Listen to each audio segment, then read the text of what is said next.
we are all out of control, just along for the ride, and it is not a smooth one.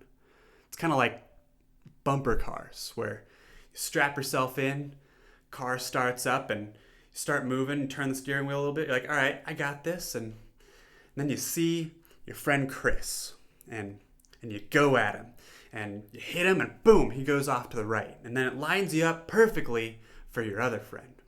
You start charging, and bang, hit them, and they go flying the other direction. You're feeling pretty good.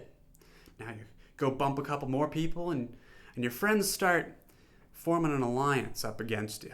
But you're not intimidated. You swing out far wide to the right. You line up right behind your best friend, and he's distracted with something else. He doesn't see you coming. So you accelerate, and just as you're about to make contact, boom! Chris comes in, blindsides you, and you see him as he passes you with that evil smirk on his face. God damn it, Chris. Well, now you're sliding out far to the left, and bang, you get hit from behind. You didn't see exactly who did it, because now you were sent straight into the chaos. Now your squad is all around you, and they're all up against you. You're getting hit from left and right. Trying to regain control of your frickin' car, but every time you start to gain traction, you get hit again. Well, that's life. You're chasing your dreams, just trying to make the best decision, what feels right, and sometimes you like where you end up, and it's enjoyable. You're having fun, and makes things a little easier. But sometimes you really, really don't like where you end up. And in that case, there's just never enough time to analyze everything that's going on, to make the right decisions, and to know, what do I do now? Well, one thing's for certain, and that's that in bumper cars, we're all just trying to have fun.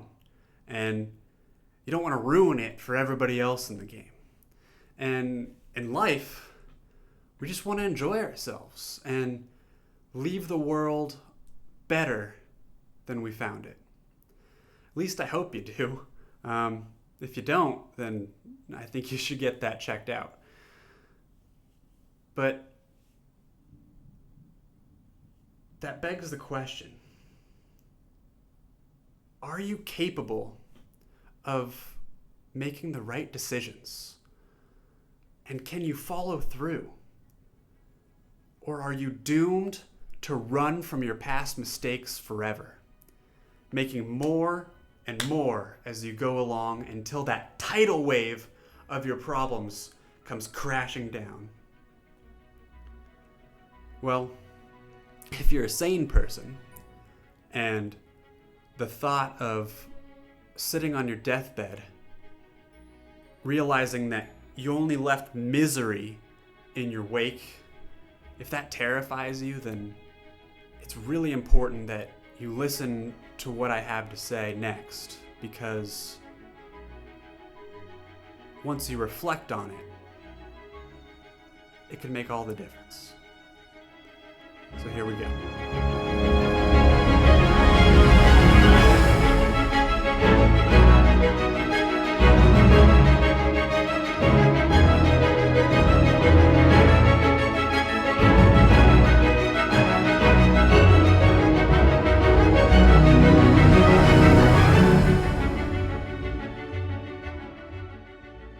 Well, hello and welcome back to Riser, the show where we talk about how to live a more meaningful and productive life.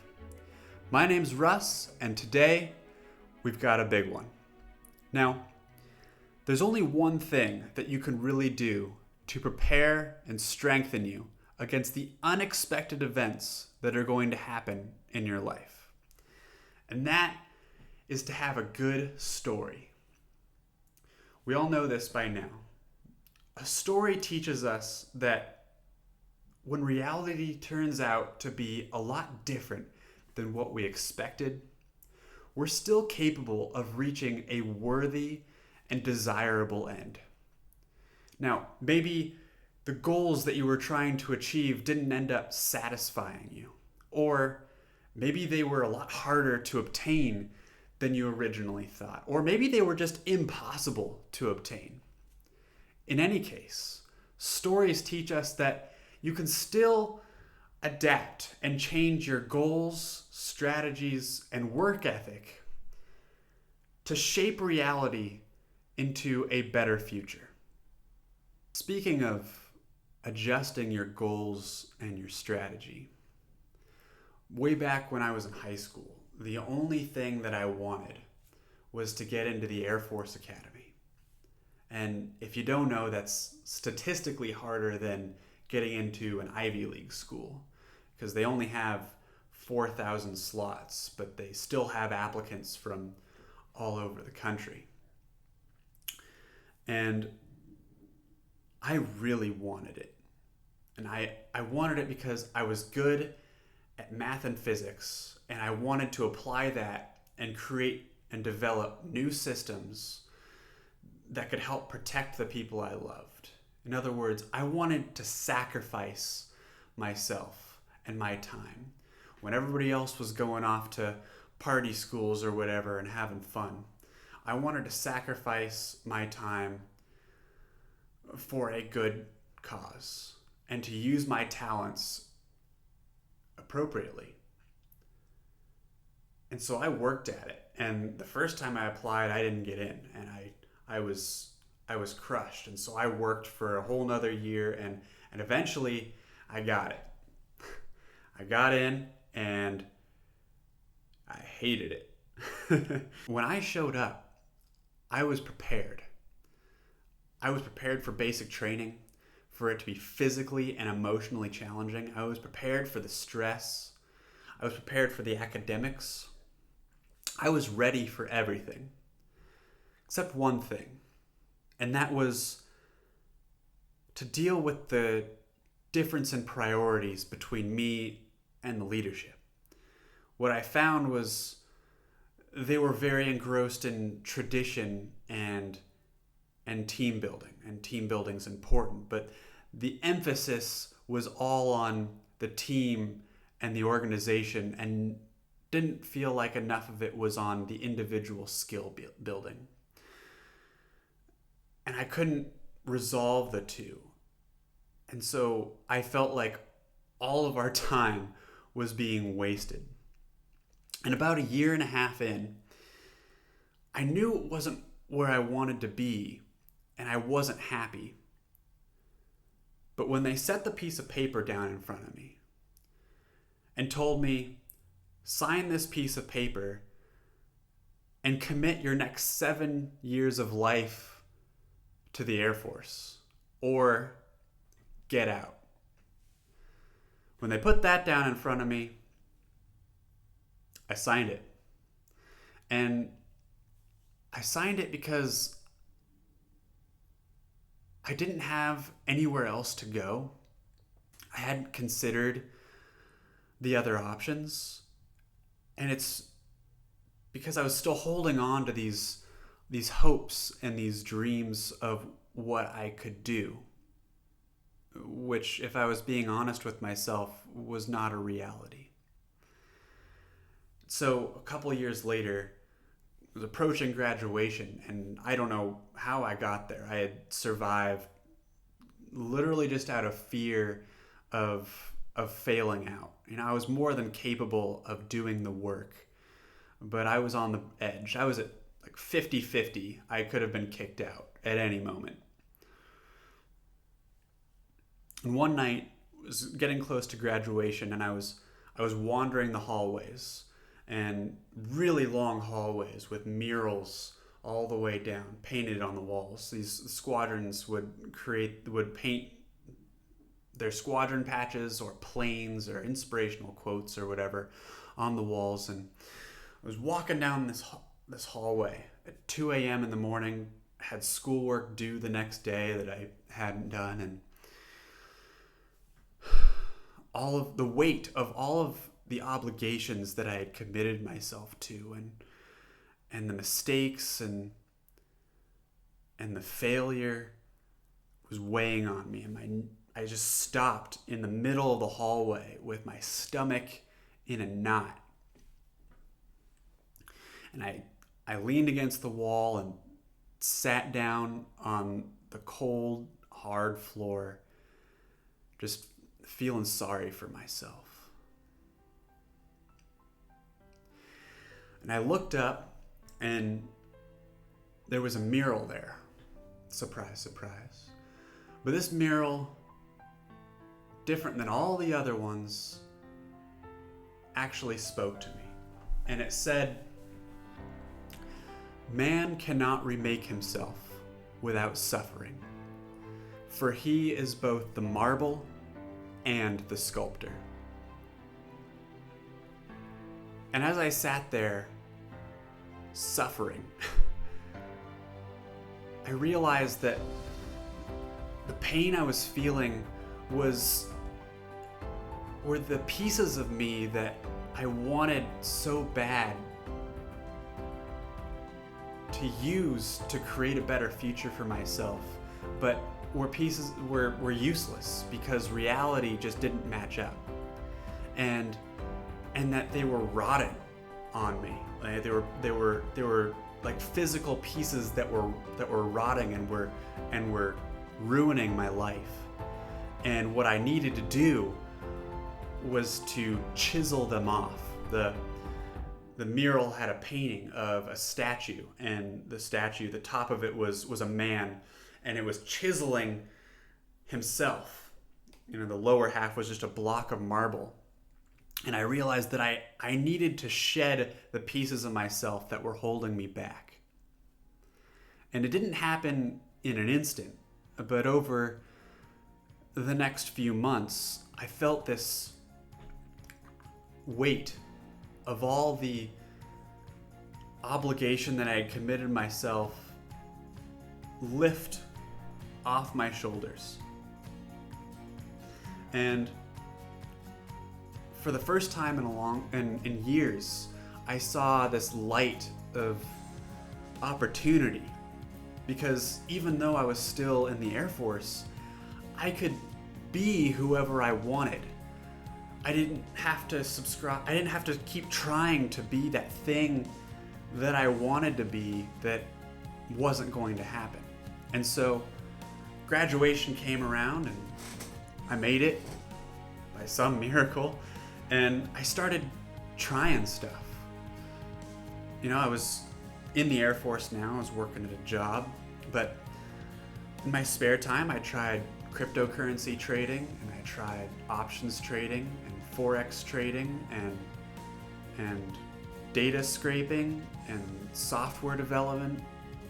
And every time I tried something new, I found out something else about myself and about what I wanted. And that's led me here to make these videos and to develop life management software to help you gain clarity and purpose and accountability in your life, so that you can set goals and a strategy and create systems to help you along the way. So that's my story. And it's important that we tell our stories because we need them. For most of history, religion was the source of stories that allowed our ancestors to stay motivated and focused on the things that matter. And these days, we don't have the same religious foundation, but we are inundated with stories from movies and music and even advertisements. But these stories, they might teach us how to deal with specific situations like loss or failure. They don't do a very good job of teaching us how to have faith when we're focusing on the things that we can control, to ignore and adapt to the things that we can't. Religion was the ultimate story. heaven and hell and light and dark, and an all-powerful God that establishes justice. These stories, they freed us from being consumed by the moral and personal dilemmas which would have otherwise distracted us from our own survival. And now that we're free from both the religious stories and the immediate survival pressure, we're plagued by our own humanity, doomed to always be aware of the problems that envelop us, but never to have the time, resources, or support to address them properly. Friedrich Nietzsche was a philosopher who was most famous for saying that God is dead and we killed him. And now, surrounded on all sides by inequality, injustice, oppression, and our own blatant inadequacies, and in the absence of some divine power that's gonna make it all right in the end, how are we even supposed to choose a direction, much less make progress? Well, the answer lies in realizing that God is dead, and he always has been. God doesn't exist any less now than he has over the last millions of years of evolution. And throughout that time, we as people have overcome storms and ice ages. We've outsmarted predators. We've suffered through war and slavery. And each of us has overcome heartache and betrayal and uncertainty. Our past is riddled with chaos. And still, we are better off now as a species than we ever have been.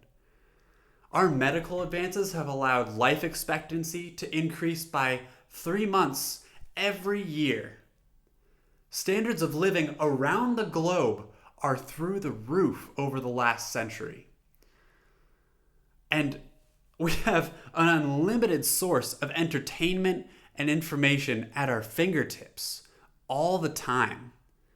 And it's all because, in the face of danger, doubt, and uncertainty, we continue to have hope that there's something better waiting for us on the other side. And that will continue to be the case. Our trajectory is and always has been forward, outward, and upward. And it will continue to be the case as long as you leave the world a little better for you having lived in it. The philosophy is simple. Focus on improving the things you can control. Adapt to the things you can't. And have faith that your fellow humans will take care of the rest. Because we've got the track record for it. All you have to do is look around.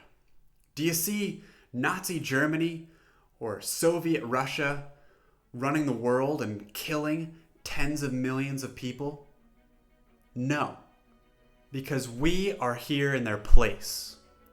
We are royal blood, direct descendants of the victors against all who would have otherwise destroyed our existence before it even began. And with the power to explore the world and take risks and analyze our situations, master our environments, and to carve out our own destinies. We are no mere kings. We are gods of this world. And we will be good. We will continue to push up through the darkness and become a shining example of what it means to be human. An example that will give hope to future generations. All right. Back to Earth. I know you're dealing with some shit. And whatever it is, I know there's so many considerations and conflicting feelings that you're not sure if you can do and choose the right thing. Especially with so many mistakes that you may have made in your past. I just want you to know that no matter how difficult it might be, you are capable. It has been done before.